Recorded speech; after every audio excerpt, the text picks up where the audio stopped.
these places where, if we're really honest, we are trying to change circumstances to change our hearts when it's our hearts that Jesus came to change. Amen. Remember this, Jesus can change any circumstance at any moment, but He works to go deeper than that. He labors, He wearies Himself. He even goes through Samaria to heal our hearts, not simply to change our lives. If I could encourage you of one thing as we start out today, stop praying for a life change and start asking for a heart change. Amen. Stop asking Him to do something different in your marriage and start asking Him to do something different in your heart as a husband or a wife. Stop asking Him to do something different in your kids and start asking Him to do different things in your hearts as parents. Stop asking Him to change our nation and start asking Him to change your heart so you can be a part of changing the hearts of those who live around you. There's a point where we have to see that Jesus came to confront culture by meeting one woman at the place she hated going the most. Maybe if you and I would start being willing to slow down and meet one person at their most hated and painful place, that might begin changing the world around us. Rather than thinking there needs to be this thing from the top, let's start at the very bottom and go to each one that we get an opportunity for and watch a thing explode from one rather than believing it has to fall down from the highest place.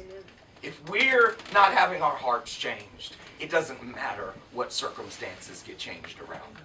To take them out of Egypt, but it took an entire generation for God to redeem Israel from their slavery, to remove the damage, the fear, the doubt, even the expectations of Egypt from Israel's hurts. To not go too far off base today, but that's what we don't understand about our own culture. Being freed from something does not take the bondage out from within you, it just takes the bondage off of you. And so when we callously say, slavery ended this long ago, we need to just move on from it, we don't understand that it is ingrained in generations and cultures, and unless we are delivered from it, unless we will acknowledge it, we will just continue to live with internal bondage no matter what our external things look like. And that's why racism and injustice and prejudice have to be addressed by the body of Christ and have to be lived out differently within the body of Christ, because there is a root that continues to live in our culture, and if we will not address it, if we tell people to just move on from it, we leave them in bondage, which also binds us. There's a point where we have to acknowledge what has been so that we can move forward into what we were always meant to be. Amen. You can't just look at the outside and say, hey, they're free. God was kind. God was kind as He led Israel. He led them the long way because He knew they'd just been slaves. They'd be afraid of battle.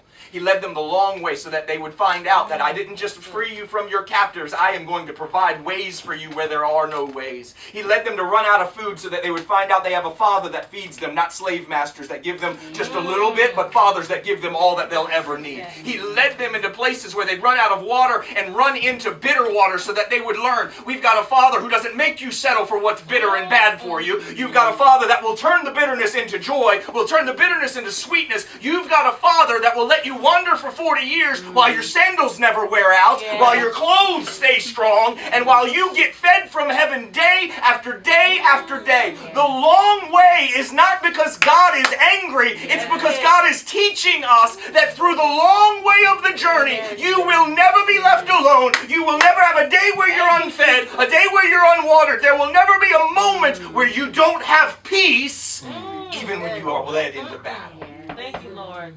This is the great dilemma we